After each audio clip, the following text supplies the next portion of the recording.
There I was at a restaurant table with my son and his wife, finally seeing his face after 10 years of no contact. Having what we could call a moment of peace when my damned phone vibrated. Unknown number. Just 6 words. Get up and leave now. Don't say anything. What the hell was that supposed to mean? My heart raced as if I were 20 years old and running from trouble. Should I listen? Is this some sick joke? Or had the past just caught up with me right when I needed tranquility the most? The phone had rung exactly 7 minutes after 8, which I found peculiar only because nothing in my life had been precise for the last 5 years. Not since I married Clara. Not since we discovered she was sick. Not since my son Rick vanished from my life like smoke, taking with him all the hopes I still harbored of being a good father. The phone seemed heavier than it should. Or perhaps my 75-year-old hands had grown weaker from carrying so much suffering alone. I didn't know how to react. My leg trembled. Should I pay attention to this message? Who could know? Was it a prank? My wife? Dad? The word hung in the air between us. A question loaded with years of silence. A bridge built of hope and fear in equal parts. My breath caught. I hadn't heard Rick's voice in how long now? 5 years? 6? Time had become a viscous substance, difficult to measure when each day resembled the previous one. Clara in bed, me preparing medicines, both of us pretending things would get better. Richard. I used his full name deliberately, testing if I still had the right to call him by his childhood nickname. I was thinking. Rick paused. Then after our celebration, we could go to that Italian place on Merchant Street for dessert. Merchant Street. The same place where his mother, my first wife, Margaret, used to take Rick when he was little. Where she always ordered the same pasta dish while he played with the sugar packets. Invoking that place wasn't chance. It was an attempt to awaken memories that might soften what would come after. Why now? I asked. Though I knew that questioning a miracle was dangerous. Does it matter? I then stood up, saying I needed to call home. My instinct told me to get away. I grabbed the phone in my hand and headed toward the exit when I saw 2 police cars approaching and officers entering the restaurant. My heart stopped at that moment. What they don't tell you about secrets is how heavy they become over time, like stones in your pockets. They start as small burdens you barely notice, but after years of carrying them, they drag you down until every step feels like you're walking through quicksand. I'd been carrying my particular stone for 23 years, and the weight of it had carved permanent grooves in my shoulders, permanent lines in my face, permanent shadows under my eyes that no amount of sleep could erase. As I stood outside that restaurant, watching police officers stream through the front door like water through a broken dam, I wondered if Rick knew. If somehow, in all his wandering through the city's underbelly, he'd finally discovered what I'd buried so carefully all those years ago. The secret was simple, really, devastatingly simple. The kind of truth that, once spoken, changes the color of everything that came before it. I had killed Margaret. Not with my hands, of course. Not with a weapon or poison or any of the dramatic methods that make headlines in newspapers. I'd killed her with a choice. A single decision made in a moment of weakness that set in motion a chain of events leading directly to her death. And Rick, my brilliant, intuitive son, had spent the last 10 years of his life systematically destroying himself because somewhere, somehow, he'd figured it out. Margaret had been sick for 3 months when Dr. Hendricks first mentioned the experimental treatment. It was 2002, and she was 34 years old, too young for the aggressive cancer that was eating through her lymph nodes like acid through paper. It's risky, he'd said, his hands folded carefully on his desk in the practiced pose of a man who delivered bad news for a living. The success rate is modest, maybe 30%, but without it he didn't need to finish. We all knew what without it meant. What kind of risk? I'd asked. The treatment itself could kill her. Her system is already compromised. This would be ... intensive. Margaret had squeezed my hand. She was still beautiful then, though the chemotherapy had stolen her hair and the steroids had swollen her face into something that resembled her, but wasn't quite her anymore. I want to try, she'd said. But here's the thing they don't tell you about experimental treatments. They're expensive, crushingly, devastatingly expensive. Our insurance wouldn't cover it. Too experimental, too risky, too much liability. The cost would be $180,000, paid up front, no payment plans, no negotiations. We didn't have $180,000. We barely had $18,000, but I knew where to get it.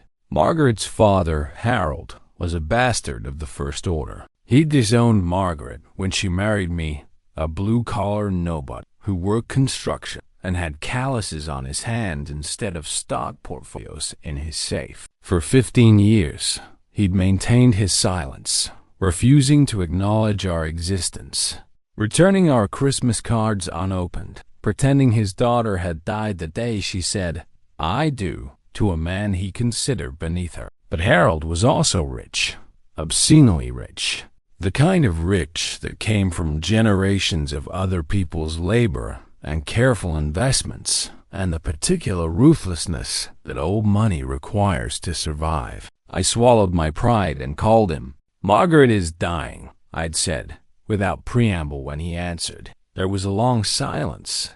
Then, "I have no daughter named Margaret. She has cancer. There's a treatment that might save her, but we need money. And you think I should care about the medical problems of a stranger? She's your daughter." I have no daughter. But I could hear something in his voice, not quite emotion, but the absence of emotion in a place where emotion should be. It told me everything I needed to know. He cared. He was just too proud to admit it. $180,000, I said. That's what we need. Another silence. "I'll consider a loan," he finally said. 15% interest, compounded annually. Full payment required within 5 years. Miss a payment, and I call the loan immediately. It was predatory. It was cruel. It was probably illegal. But Margaret was dying, and I would have sold my soul to the devil himself if it meant one more day with her. "Fine. There's one more condition." My stomach dropped. "What?" "When the treatment is over, if she survives, you divorce her and stay away. Forever. She comes home where she belongs. And you disappear from her life like the mistake you always were." The words hit like physical blows.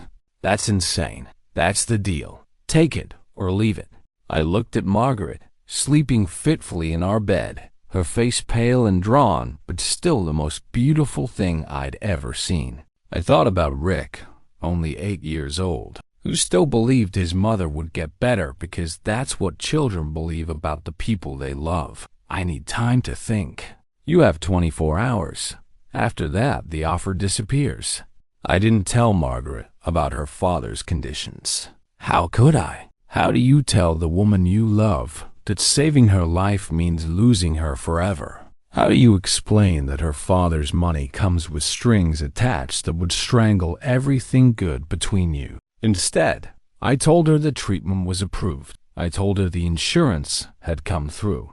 I told her we were going to beat this thing together. She believed me because she wanted to believe me, because the alternative was too terrible to contemplate. The treatment began the following Monday. For 6 weeks, Margaret endured procedures that made her previous chemotherapy look like a spa treatment. They pumped her full of experimental drugs that made her violently ill, subjected her to radiation levels that left her skin burned and blistered, harvested her bone marrow, and rebuilt it with synthetic compounds that might or might not work.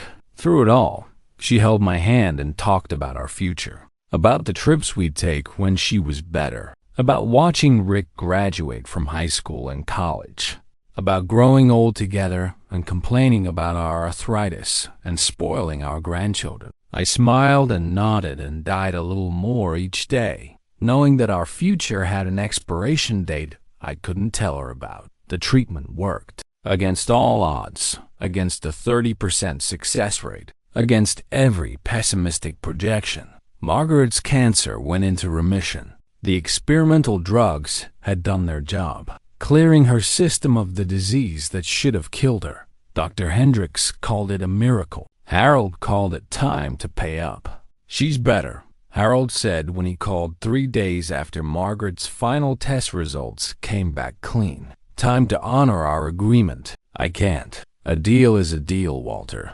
You took my money. Now you give me my daughter back. She's not property. She's a person. She makes her own choices." "Then I suppose I'll have to make the choice for her." "What do you mean?" "I mean, I'll tell her how her treatment was really paid for. I'll tell her about our little arrangement. I'll explain that her beloved husband sold her like a prize heifer to fund her medical care. The thread hung between us like a blade." I could picture exactly how that conversation would go. Margaret learning that her recovery had been bought with her freedom. Margaret realizing that every day of our marriage since the treatment had been built on a lie. Margaret understanding that her father's love, such as it was, came with a price tag attached. It would destroy her. Not the cancer, we'd beaten that. But this would kill something inside her that no amount of experimental medicine could repair. "You're a monster," I said. "I'm a businessman, and business is business." I hung up on him, but I knew it was only a temporary reprieve. Harold wasn't the kind of man who accepted no as a final answer. He would find another way to collect what he believed was owed to him. He found it 2 weeks later. Margaret came home from her follow-up appointment on a Tuesday afternoon looking puzzled. She sat at our kitchen table with a manila envelope in her hands, turning it over and over like she couldn't quite believe what it contained. "What's that?" I asked, though my stomach was already churning with dread. "Insurance papers," she said slowly. "Or rather, papers saying we never submitted an insurance claim for my treatment." My mouth went dry. "That's impossible." That's what I thought. So I called the insurance company. She looked up at me with eyes that were starting to show the first hints of suspicion.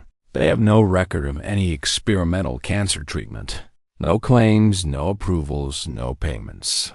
Nothing." I sat down across from her, my mind racing through possible explanations, possible lies, possible ways to deflect the truth for just a little longer. There must be some mistake. I thought so too. So I called the hospital's billing department. She opened the envelope and pulled out a stack of papers. "Do you know what they told me, Walter?" "What?" "They told me the entire $180,000 was paid by a single wire transfer from a private account. No insurance involvement at all." The room felt like it was tilting. Margaret ... "Whose account, Walter? Where did $180,000 come from?" I could have lied. I could have invented some story about a secret savings account, or a loan from work, or a lottery ticket I'd never mentioned. I could have bought myself more time to figure out how to handle Harold's ultimatum. Instead, I told her the truth, all of it. The call to her father, the impossible choice, the devil's bargain that had saved her life but doomed our marriage. The threat hanging over our heads like a sword waiting to fall. Margaret listened without interruption, her face growing paler with each revelation. When I finished, she was quiet for so long I began to wonder if she'd gone into some kind of shock. "How long?" she finally asked. "How long what?" "How long were you planning to keep this from me?" "I don't know. Forever, I guess. I was hoping we could figure out some way." "Some way to what?" "Some way to cheat my father out of his bargain. Some way to keep both his money and his daughter. Some way to keep our family together." She laughed, but it was a sound devoid of humor. "Family? You mean the family you sold to the highest bidder? I saved your life. You bought my life. With someone else's money, under someone else's terms. And you never asked me if that was a trade I wanted to make." What happened next wasn't dramatic. There were no screaming fights or thrown dishes or accusations hurled like weapons. Instead, there was something worse. A quiet, methodical dismantling of everything we'd built together. Margaret called her father that evening. I could only hear one side of the conversation, but it was enough to understand that Harold was getting exactly what he'd paid for. "Yes, Daddy," she said, her voice flat and emotionless. "I understand the terms. No, I don't think reconciliation is possible. Yes, I'll come home." She moved out 3 days later, taking only her clothes and the photo albums from Rick's childhood. Everything else, our furniture, our shared possessions, the life we'd accumulated over 15 years of marriage, she left behind like artifacts from someone else's existence. "What about Rick?" I asked as she packed her final suitcase. "What about him?" "He's my son, too. He's 8 years old, Walter. He needs stability. He needs a home where the people who love him don't make deals with devils. This is his home. This was his home. Now it's just a place where his father sold his mother." She left on a Thursday morning while Rick was at school. I thought about calling him home, about forcing some kind of goodbye scene. But Margaret was right about one thing. Rick needed stability. And watching his mother walk out of his life forever wasn't going to provide that. When he came home that afternoon, I told him Margaret had to go away for a while. Medical reasons, family obligations. Vague half-truths that satisfied an 8-year-old's limited need for explanation. "When is she coming back?" he asked. "I don't know." "Soon? I hope so." But I knew she wasn't coming back. Harold had paid $180,000 for his daughter's return, and he wasn't the kind of man who made bad investments. Rick stopped asking about his mother after the first month. Children are remarkably adaptable creatures.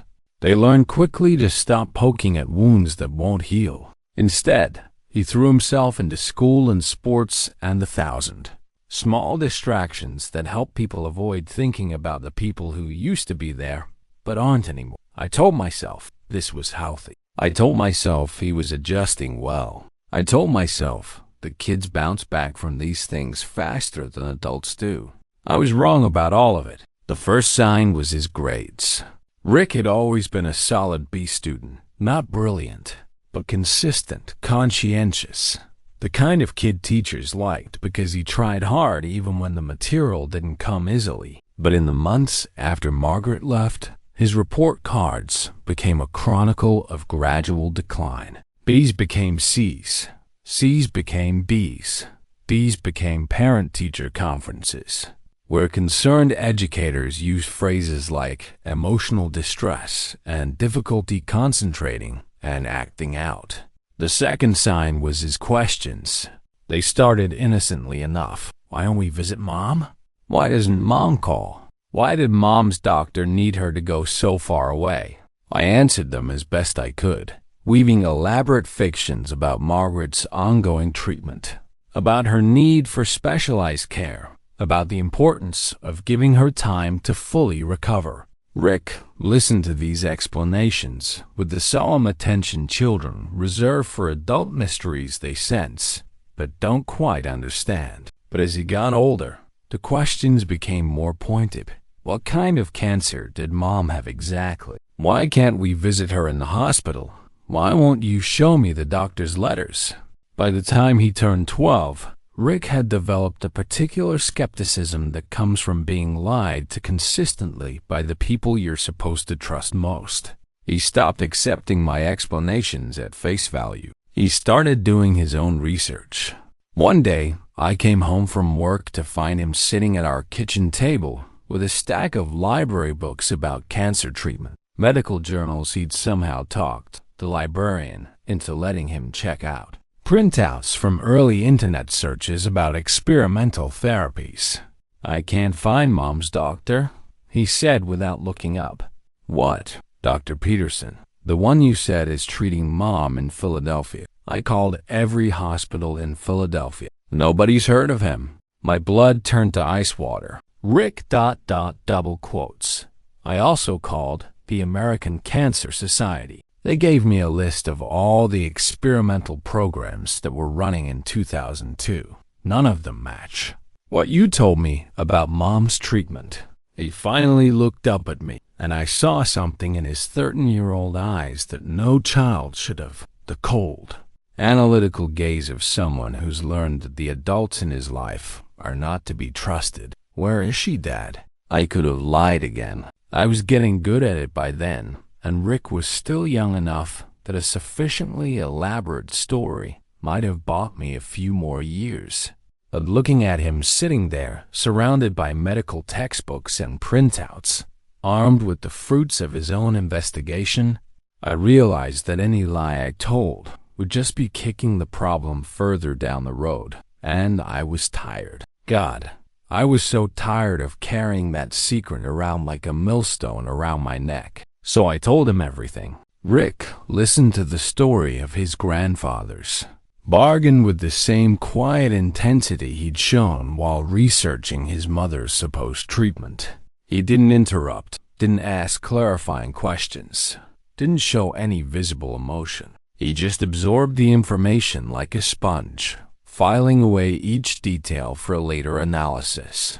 When I finished, he was quiet for a long time. "So she's alive," he finally said. "Yes. And she's living with Grandpa Harold." "Yes. And she could come back any time she wanted." "It's more complicated than that, Rick." "No, it's not." He started gathering up his research materials, stacking the books and papers with methodical precision. "She made a choice. She chose Grandpa Harold's money over us. She didn't know about the deal when she got sick. I made that choice for her. And then she chose to honor it instead of fighting it." The simple brutality of his logic hit me like a physical blow. In trying to protect Margaret from the knowledge of Harold's bargain, I'd set up a situation where she looked like the villain of the story. The woman who'd walked away from her son without a fight. The mother who'd chosen wealth and comfort over love and family. "Rick, it's not that simple, Dot, isn't it?" He stood up, his arms full of books.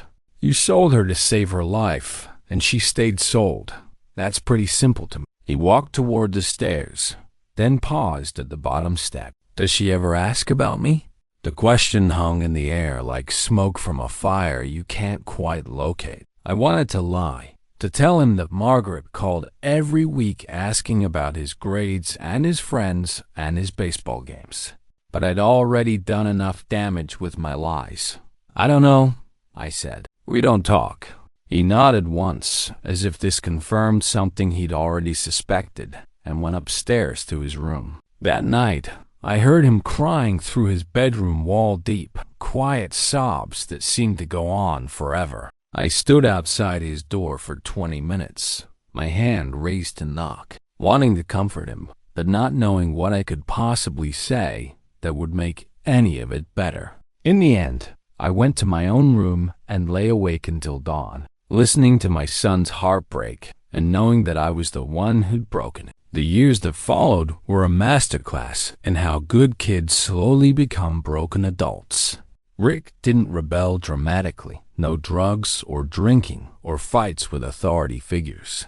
Instead, he simply withdrew from school, from friends, from me, from the possibility that life held anything worth hoping for. His grades stabilized at a solid C average, not failing, but not achieving either. Just skating by with the minimum effort required to avoid unwanted attention. When teachers called to express concern about his lack of engagement, Rick would charm them with polite interest and vague promises to try harder, then go right back to the same pattern of benign neglect. He stopped playing baseball, claiming he'd lost interest. He stopped bringing friends home, saying he preferred to hang out at their houses. He stopped asking for things, new clothes, money for movies, help with homework, as if he'd learned not to expect anything from the adults in his life. Most troubling of all, he stopped fighting with me. Teenage boys are supposed to rebel against their fathers, to test boundaries and assert independence through conflict. But Rick just agreed with everything. When I set a curfew, he nodded politely and came home 5 minutes early. When I assigned chores, he completed them without complaint. When I tried to start conversations about his future, he responded with pleasant non-commitments that revealed nothing about what he actually wanted. It was like living with a very polite stranger who happened to share my DNA. I tried everything I could think of. Family counseling sessions, where Rick sat quietly and answered questions with carefully neutral responses. Father-son activities that he participated in with dutiful enthusiasm, but no genuine engagement. Heart-to-heart conversations that bounced off him like rain off glass. The counselor, Dr. Williams, finally pulled me aside after our 6th session. "Your son is profoundly angry," she said. "He doesn't seem angry. He's very cooperative, very respectful, ... He's furious, Mr. Brennan, but he's learned that expressing anger doesn't get him what he needs. So he's buried it so deep that even he's probably not conscious of it anymore. What does he need? What every child needs. To feel like the adults in his life are trustworthy. To believe that he matters enough to fight for. To understand that love doesn't come with conditions or expiration dates. How do I give him that?" Dr. Williams gave me a look that was equal parts sympathy and frustration. "I'm not sure you can. Trust, once broken, is incredibly difficult to repair." And Rick's trust wasn't just broken. It was systematically demolished by the two people he counted on most. Rick's 18th birthday passed without fanfare. He declined the party I offered, the special dinner, the family celebration. Instead, he worked his shift at the grocery store where he'd gotten a job the previous summer, came home long enough to eat a piece of store-bought cake, and went to bed early. 2 weeks later, he moved out. He didn't announce his plans or ask for help with the transition. I simply came home from work one day to find a note on the kitchen table. "Dad, got an apartment with some guys from work. Thanks for everything. We'll call soon." Rick, the soon turned into occasionally, which turned into rarely, which turned into almost never. He'd surface every few months with brief phone calls that felt more like obligatory check-ins than genuine attempts at connection. He was fine. He'd report. Work was good. Nothing new to report. Thanks for asking. I learned about his life through the grapevine of our small city's interconnected networks. Rick was working construction, like I had at his age. He was renting a room in a house with 3 other guys. He was dating a girl named Jennifer who worked at the bank. He seemed to be doing okay, all things considered. But okay was a relative term. And as the years passed, okay started looking more and more like just barely hanging on. The first sign of real trouble came when he was 22. Jennifer called me at 2 in the morning, crying and barely coherent. "Mr. Brennan, this is Jen, Rick's." "Rick's girlfriend? What's wrong?" "He's been arrested. Bar fight. They said he just ... exploded. Threw a chair through the window, broke some guy's nose, kept swinging even after they pulled him off. Is he hurt? Physically?" "No. But Mr. Brennan, he was completely out of control. I've never seen him like that. It was like watching someone else wearing Rick's face. I bailed him out the next morning. Rick sat in my car for the 15-minute drive home without saying a word, staring out the passenger window like he was cataloging every building we passed. "Want to talk about it?" I finally asked. "Not particularly. Jem says you lost your temper." "Jen says a lot of things." Rick ... "I'm fine, Dad.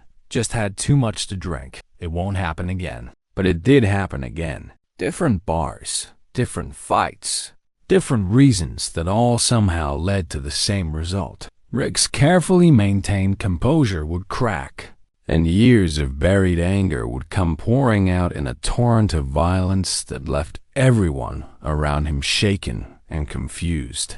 The pattern escalated slowly at first, then more rapidly. A shoving match with a coworker, a screaming argument with a landlord, a thrown beer bottle that missed its target but shattered a store window. Each incident was followed by the same cycle: arrest, bail, court appearance, fine or community service, promises that it wouldn't happen again. And for a while, it wouldn't. Rick would disappear back into his quiet, controlled life for months at a time, working his job and paying his bills and maintaining the fiction that everything was fine until it wasn't. By his mid-20s, Rick had burned through 3 jobs, 2 apartments, and 4 relationships. He'd accumulated a police record that read like a catalog of barely contained rage, disturbing the peace, destruction of property, assault and battery, public intoxication. Nothing serious enough for jail time, but serious enough to establish a pattern. He'd also discovered gambling. It started innocently enough: poker games with coworkers, friendly bets on football games, the occasional trip to the racetrack. But gambling, like alcohol, seemed to provide something Rick needed: a way to feel excitement without feeling pain, a way to hope for something better without having to trust another human being to provide it. Unfortunately, Rick was terrible at gambling. The first time he called asking for money, I gave it to him without question. $500 to cover a temporary cash flow problem. He promised to pay it back within the month. The second time, 6 weeks later, I hesitated. $1,000 this time, for car repairs that couldn't wait. I gave him the money but insisted on seeing the repair bills. There were no repair bills. The third time, he didn't bother with excuses. "I need money, Dad. Can you help me out or not?" "How much do you owe?" "That's not your concern. It is if you want my help." He hung up on me. For 3 months, I didn't hear from him at all. Then Jennifer called again, this time from the emergency room. "They broke his ribs," she said, her voice shaking, "and his nose. And they said next time it'll be worse." "Who broke his ribs?" "He owes them money. A lot of money. You won't tell me how much, but they said he has 2 weeks to come up with it, or..." She didn't finish the sentence, but she didn't need to. I'd watched enough movies to understand the implications. "Where is he now?" "Home. I brought him home from the hospital. Mr. Brennan, he's scared. Really scared. I've never seen him like this." What followed were the darkest years of my life since Margaret's death. Rick bounced from crisis to crisis like a pinball, each bounce taking him further from anything resembling a normal life. The broken ribs healed, but the debt didn't disappear. Rick scraped together enough money to buy himself another month of safety, then promptly gambled away the rent money, trying to win enough to pay off the original debt. When that didn't work, he borrowed from other sources, loan sharks, who made his original creditors look like benevolent figures. He lost his apartment and moved into a series of increasingly sketchy rooming houses. He lost his job when he missed too many days due to injuries that he claimed came from accidents, but which looked suspiciously like the kind of persuasion techniques that professional debt collectors employ. And he discovered drugs. Not hard drugs, at least not at first. Marijuana to help him sleep. Painkillers for the injuries that kept accumulating. Alcohol to numb the constant anxiety of living with a target painted on his back. But drugs and alcohol and gambling form a particularly vicious triangle, each addiction feeding the others. Each failure requiring more of the same medicine to cause the problem in the first place. I tried interventions. I tried tough love. I tried enabling, and I tried abandonment, and nothing seemed to make any difference. Rick would disappear for months at a time, then surface long enough to ask for money or bail or a place to sleep for a few nights, then vanish again before I could get a real sense of how bad things had gotten. The reports from concerned friends and neighbors painted an increasingly disturbing picture. Rick had been seen working corners downtown, running errands for people who didn't look like they conducted legitimate business. Rick had been spotted at all-night poker games in warehouses where the stakes were higher than money. Rick had been involved in some kind of altercation outside a bar that ended with ambulances and police, cars, and no one willing to talk about what had actually happened. Each report felt like another small death, another piece of the son I'd known disappearing into someone I didn't recognize. I met Clara during this period at a grief counseling group that I'd joined more out of desperation than any real belief that it would help. She was there because her first husband had died of cancer, and she understood something about watching someone you love slowly disappear. Clara was everything Margaret hadn't been: practical where Margaret was dreamy, steady where Margaret was spontaneous, comfortable with silence where Margaret had filled every pause with conversation. She didn't try to fix me or save me or convince me that everything happened for a reason. She just sat beside me and listened while I talked about Rick's latest crisis, offering tissues when I cried and coffee when I couldn't. "You know," she said one evening after I'd finished recounting Rick's most recent arrest, "there's something I need to tell you about your son." "What?" "He came to see me."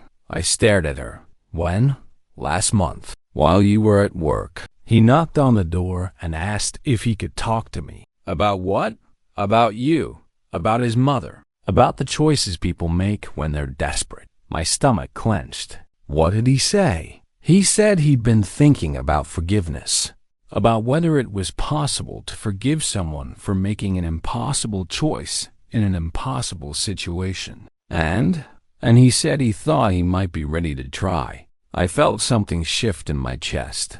Not hope, exactly, but the absence of despair. After years of watching Rick spiral further and further away from anything resembling redemption, the idea that he might be thinking about forgiveness seemed almost too good to be true. "What did you tell him?" "I told him that forgiveness isn't something you achieve once and then you're done. It's something you have to choose every day, sometimes every hour, sometimes every minute. And I told him that maybe the person he needed to forgive wasn't you." Rick called 3 days later. Not for money, not for bail, not because he was in trouble, just to talk. "I've been thinking about Mom," he said without preamble. "Oh?" "About what Clara said, about forgiveness." I waited, not wanting to push too hard and break whatever fragile connection was forming between us. "I spent so many years being angry at you for selling her," he continued. "But Clara made me realize something. You didn't sell her, you saved her. And then she chose to stay sold." Rick ... No, let me finish. "I've been blaming you for making an impossible choice in an impossible situation. But the truth is, Mom had a choice too. She could have told her father to keep his money and come home to us. She could have fought for our family. She could have chosen love over comfort. It's more complicated than that, is it? Because from where I'm sitting, it looks pretty simple. You made a desperate choice to save the woman you loved. She made a calculated choice to stay with the money. Which one of you is the villain in that story? I'd never thought about it that way before. For 20 years, I'd carried the guilt of Margaret's departure like a brand burned into my soul. I'd convinced myself that I was the one who destroyed our family, the one who'd driven her away, the one who'd forced her to choose between love and security. But Rick was right. Margaret had made her own choice. When she learned about Harold's bargain, she could have told her father where to put his conditions. She could have chosen to fight for the life we built together. Instead, she'd chosen the path of least resistance, the option that required the least courage and offered the most comfort. "Why are you telling me this?" I asked. "Because I need you to understand something. All these years, the gambling, the drinking, the fights, the debts, I wasn't destroying myself because I was angry at. I was destroying myself because I was angry at her. And I was too much of a coward to admit it." The words hit me like a physical blow. Rick ... You want to know why I really started gambling? It wasn't for the money or the excitement. It was because it felt like the only honest thing in my life. The only place where people were upfront about the fact that they were trying to take everything you had. That's not honest. That's predatory, is it? Because at least the dealers at the poker table tell you the odds. At least the bookies are upfront about the vig. Nobody pretends they're doing it for your own good. I began to understand what Clara had meant about forgiveness being something you choose every minute. Rick wasn't just working through his anger at Margaret. He was working through his anger at the entire concept of love as something that comes with conditions and expiration dates. So what now? I asked. Now I try to figure out how to forgive her. And maybe, if I'm really lucky, how to forgive myself. But forgiveness, as Clara had warned, isn't a straight line. It's more like a spiral staircase. You think you're making progress, moving upward, getting closer to your destination, only to find yourself facing the same direction you started from, just at a different height. Rick's revelation about Margaret gave him a temporary peace, but it didn't solve the practical problems that years of self-destruction had created. He still owed money to dangerous people. He still had a criminal record that made legitimate employment difficult. He still had addictions that required daily management and occasional relapses. And he still had a rage inside him that occasionally exploded without warning. The final explosion came on a Tuesday morning in March. Rick and Lisa, woman he'd met at a Gamblers Anonymous meeting who understood addiction from the inside, had been planning what they called the big score for weeks. Not a real robbery. They insisted when they outlined their plan, just a confidence game. A way to get enough money to pay off Rick's debts and start fresh somewhere else. The target was a small community bank in the suburbs, the kind of place where everyone knew everyone and security consisted of a single camera and a guard who was older than my father would have been if he'd lived. Lisa had done her research. She knew which teller had gambling debts of her own, which manager had been embezzling to fund his son's medical bills, which times of day offered the best combination of available cash and minimal oversight. The plan was simple. Lisa would distract the guard while Rick presented a note to the teller claiming to have a bomb. No actual weapon, no actual violence, just fear and confusion and the human tendency to comply when threatened.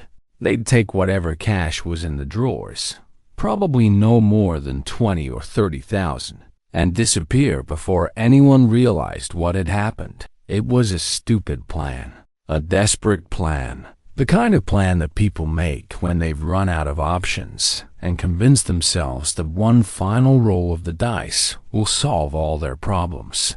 It was also a plan that required Rick to believe that the teller would hand over the money without resistance, that the security camera wouldn't capture clear images of his face, that the police response would be slow enough to allow for escape. Rick had spent so many years watching his life spin out of control that he'd forgotten something fundamental about the world. Sometimes people fight back. The teller, a 19-year-old college student named Amy, who was working her first job and had no experience with bank robberies, real or fake, panicked when Rick handed her the note. Instead of quietly opening the cash drawer, she screamed. Instead of complying with the demand, she hit the silent alarm. Instead of treating Rick's threat as credible, she threw her cash drawer at his head and dove under her station. The security guard, who was indeed old but not as frail as Lisa's research had suggested, tackled Rick before he could reach the door. The police, alerted by the silent alarm, arrived within 4 minutes instead of the 15 that Rick and Lisa had counted on. By the time the dust settled, Rick was face down on the marble floor with his hands cuffed behind his back. Lisa was in the back of a patrol car, claiming she'd just been a customer in the wrong place at the wrong time. And Amy the teller was being treated by paramedics for the panic attack that had probably saved her life. The phone rang at 7:47 p.m. on a Thursday. I was helping Clara with her evening medications. counting out pills into the weekly organizer that had become the center of our daily routine. She was having a bad day, confused about where she was, agitated about people who weren't there, unable to remember my name, even though she seemed to recognize my face. Walter Brennan speaking. Mr. Brennan? This is Detective Sarah Martinez with the Metropolitan Police. I'm calling about your son, Richard. The words hit like ice water. My legs went weak, and I had to grip the counter to stay upright. Is he ...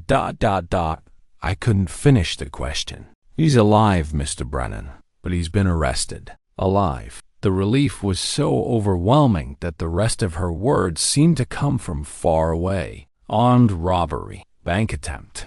Accomplice named Lisa something. Bail set at $50,000. Mr. Brennan, are you there? Yes, I'm here. Your son has asked to speak with you. He says he needs to tell you something important. I looked at Clara, bent over her pill organizer, trying to remember which medication she'd already taken. She looked so small in that moment, so fragile, like a bird with broken wings trying to convince itself it could still fly. Mr. Brennan? I'll be there, I heard myself say. But even as I spoke the words, I wasn't sure I meant them. 20 years of Rick's crises had taught me that showing up didn't always help. Sometimes it just meant watching helplessly while someone you love destroyed themselves in slow motion. Visiting hours are from 2 to 4 p.m. and 7 to 9 p.m. daily. Is being held at the downtown facility. I understand. Mr. Brennan, your son seemed ... different when he made this request.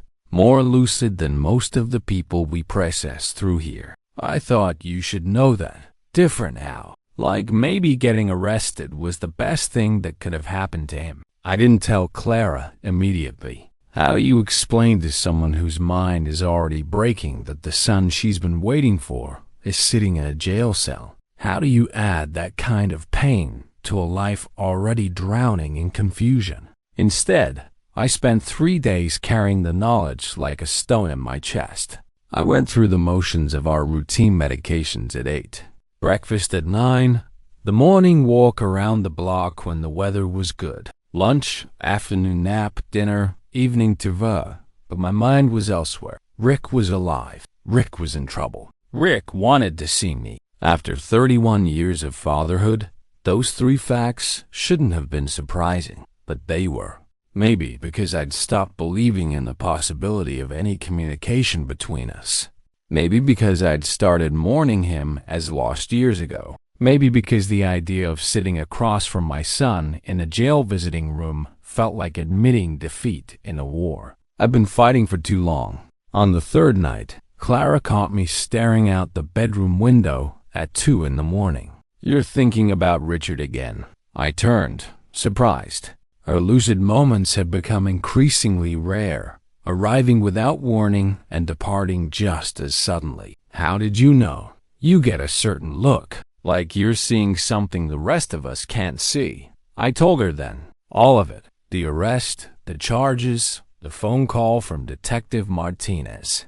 Clara listened without interruption, her hands folded in her lap like a child in church. When I finished, she was quiet for a long time. Are you going to see him? She finally asked. I don't know. What's stopping you? The question hung between us. What was stopping me? Pride? Fear? The accumulated weight of disappointment? Or something simpler and more selfish? The knowledge that seeing Rick in jail would make his choices real in a way that rumors and secondhand reports never could. I'm tired, Clara. I'm tired of hoping he'll change. I'm tired of being disappointed. I'm tired of loving someone who seems determined to destroy himself. Then don't hope, she said simply. Just go. What? Don't go because you think he'll change. Don't go because you think you can save him. Go because he's your son. And sometimes that's reason enough. In the darkness of our bedroom, with Clara's illness pressing against us like a third presence, her words carried a weight I hadn't expected. She was right, of course.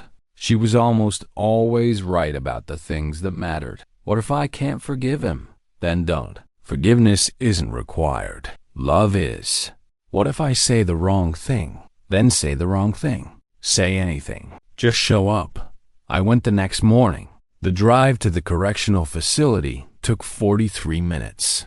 Through suburban sprawl that looked like every other suburban sprawl in America. Strip malls and gas stations and fast food restaurants, all designed to be forgotten as soon as you passed them. I'd expected to feel something dramatic during that drive, rage or grief, or some cinematic surge of parental determination. Instead, I felt oddly empty, like I was traveling to meet a stranger who happened to share my DNA. The facility itself was aggressively mundane. Beige walls, fluorescent lighting, plastic chairs that had been designed by someone who'd never had to sit in them. I waited for 37 minutes in a room that smelled like industrial disinfectant and broken dreams.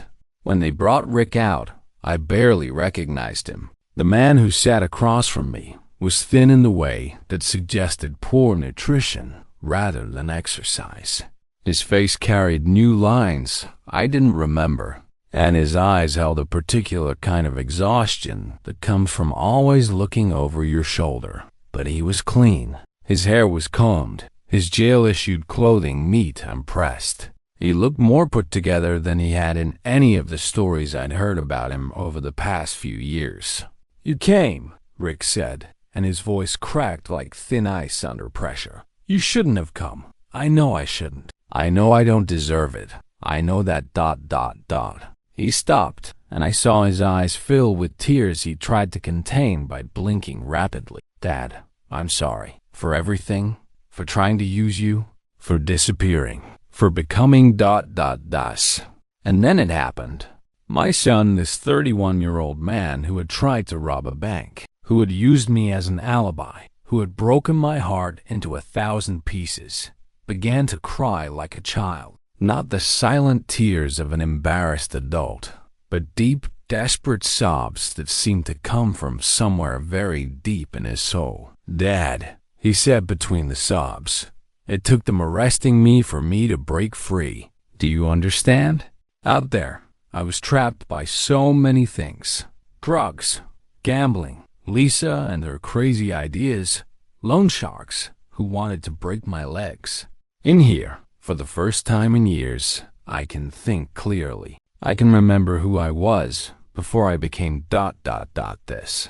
I looked at my son through the scratched glass and saw, for a moment, the 8-year-old boy who used to wait for me at the door when I came home from work, who proudly showed me his drawings from school, who once told me he wanted to be just like me when he grew up. "You know what hurts the most, Dad?" Rick continued, his voice more stable now, but still trembling. "It's that it took the law arresting me for my spirit to wake up. It took losing my freedom to remember what real freedom means.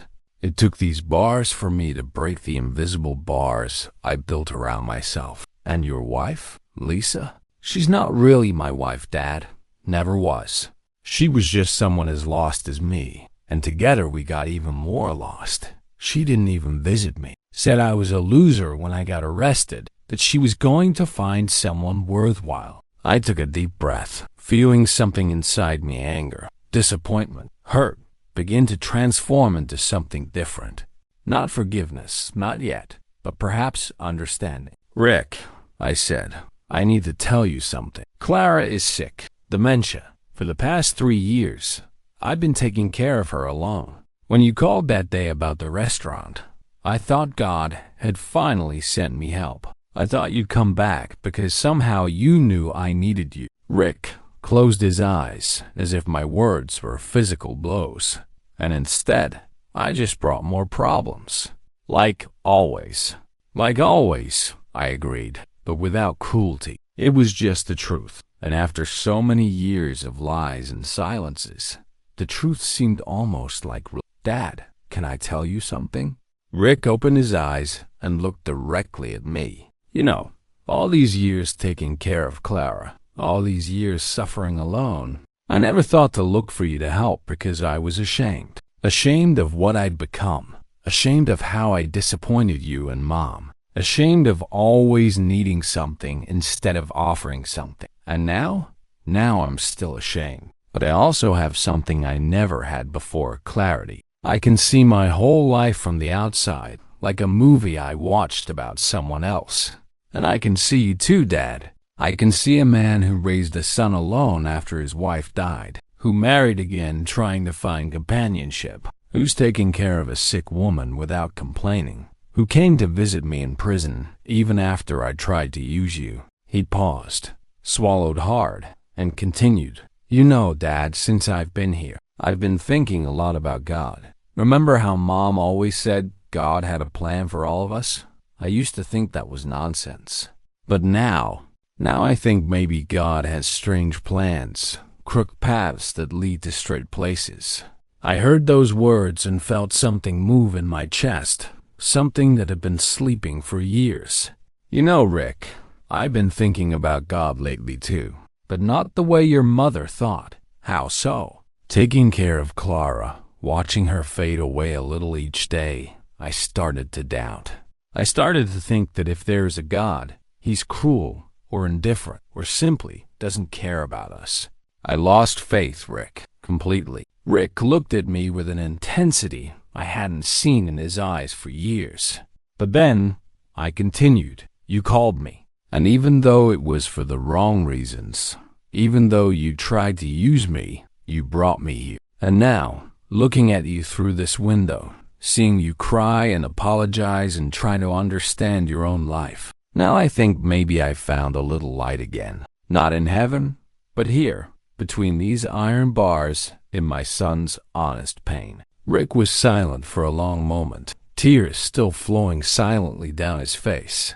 Then, in a voice barely louder than a whisper, he said, "Oh, Dad, to get to you, what a strange path I had to take." And in those words, simple, true, loaded with years of pain and regret, I found something I didn't expect to find. Not complete forgiveness, that would come with time.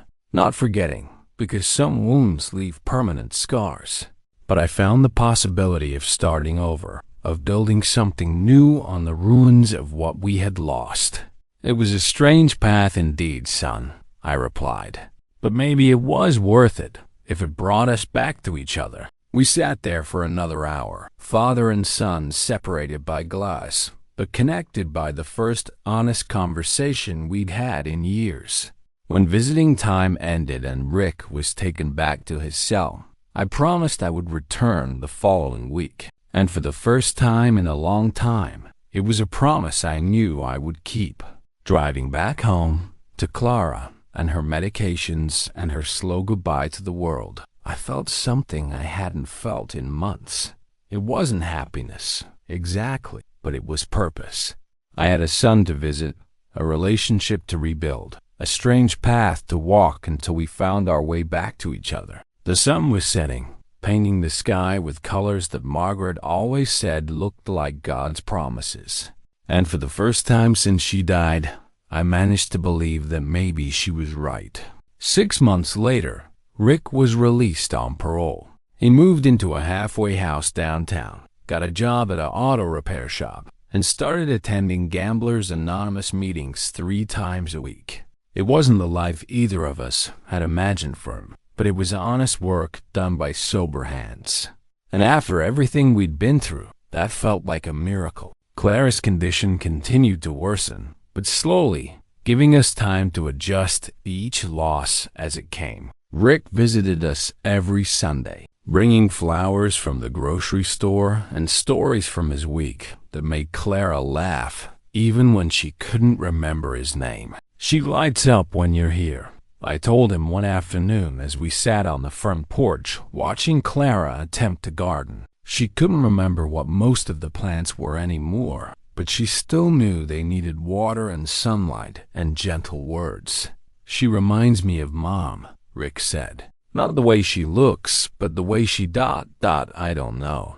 The way she makes everything feel possible." It was the first time he'd mentioned Margaret without anger in his voice, and I realized that forgiveness, like recovery, was something that happened in small increments rather than dramatic revelations. "Rick," I said, "I need to ask you something." "What?" "Do you ever think about trying to contact her? Your mother? He was quiet for a long time, watching Clara talk to her tomato plants like they were old friends sharing secrets. I used to, he finally said. For years, I thought about showing up at Grandpa Harold's house and demanding answers, demanding explanations, demanding that she choose again. And now? Now I think some choices can't be unmade. Some paths can't be retraced. But maybe that's okay. Maybe the point isn't to go back to where we were, but to figure out where we're going. That evening, after Rick had gone back to his halfway house, and Clara had fallen asleep in her chair in front of the television, I found myself thinking about paths, the ones we choose, the ones that are chosen for us, the ones that seem to lead nowhere, but somehow bring us exactly where we need to be. 25 years ago, I'd made a desperate choice to save the woman I loved, and that choice had cost me my family. 10 years ago, Rick had made his own desperate choices in response to that loss. And those choices had nearly cost him everything. But sitting in my living room, listening to Clara's gentle snoring, and thinking about Rick's steady progress toward something resembling peace, I found myself grateful for the strange path that had brought us all together. Not the path I would have chosen, certainly. Not the path any of us would have chosen. But the path that had led us home to each other. Finally, after so many years of wandering in the wilderness of our own making. Outside, the first stars were appearing in the darkening sky, and for the first time in decades, they looked like promises instead of accusations. Margaret had been right about a lot of things, it turned out. But the most important thing she'd been right about was this. Sometimes, the most crooked paths lead to the straightest places, and sometimes the longest journeys bring you right back to where you started, but with eyes that can finally see what was there all along. Thank you for staying with me and listening this far. Your attention is a gift. Did these minutes mean something to you? Then please follow the channel.